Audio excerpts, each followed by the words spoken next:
ಶಿವ ಮತ್ತು ಅಪರ್ಣ ಬಾಲ್ಯದಿಂದಲೇ ಒಟ್ಟಿಗೆ ಬೆಳೆಯುವ ಸ್ನೇಹಿತರು.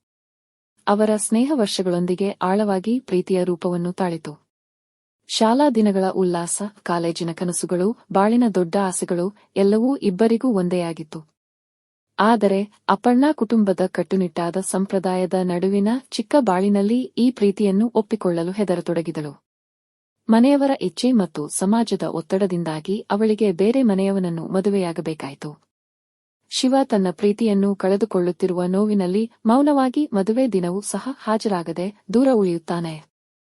ಮದುವೆಯಾದರೂ ಅಪರ್ಣಾ ಹೃದಯಪೂರ್ವಕವಾಗಿ ಸಂತೋಷಿಯಾಗಲಿಲ್ಲ. ಕಾಲ ಕಳೆಯುತ್ತಿದ್ದಂತೆ ಅವಳ ಬದುಕು ಬಿರುಕು ಬಿಟ್ಟ ಪ್ರೇಮಕತೆಯಂತೆ ಮಾರ್ಪಟ್ಟಿತು. ಒಂದು ದಿನ ಶಿವ ಅಪರ್ಣಾ ಬಗ್ಗೆ ಕೇಳಲು ಹೋಗುವಾಗ ಒಂದು ಆಘಾತಕಾರಿ ಸುದ್ದಿ ಕೇಳುತ್ತಾನೆ. ಆಕೆಯು ಹೃದಯಘಾತದಿಂದ ಅಗಲಿರುತ್ತಾಳೆ. ಆಕೆಯ ಸಾವಿನ ಸುದ್ದಿ ಕೇಳಿದ ಶಿವನ ಮನಸ್ಸು ನಿಶ್ಶಬ್ದಗೊಂಡಿತು. ಅವಳಂತೆಯೇ ಅವನ ಪ್ರೀತಿಯೂ ಅವಳೊಂದಿಗೆ ಅಂತ್ಯವಾಯಿತು. ಆ ದಿನದ ನಂತರ ಶಿವ ಇಡೀ ಜೀವನ ಆಕೆಯ ನೆನಪುಗಳೊಂದಿಗೆ ಕಳೆಯುತ್ತಾನೆ. ಅವಳ ನೆನಪುಗಳನ್ನು ಕಳೆದುಕೊಳ್ಳಲು ಸಾಧ್ಯವಾಗದ ಅವನ ಕಣ್ಣೀರೇ ಆ ಕಥೆಯ ಅಂತ್ಯ.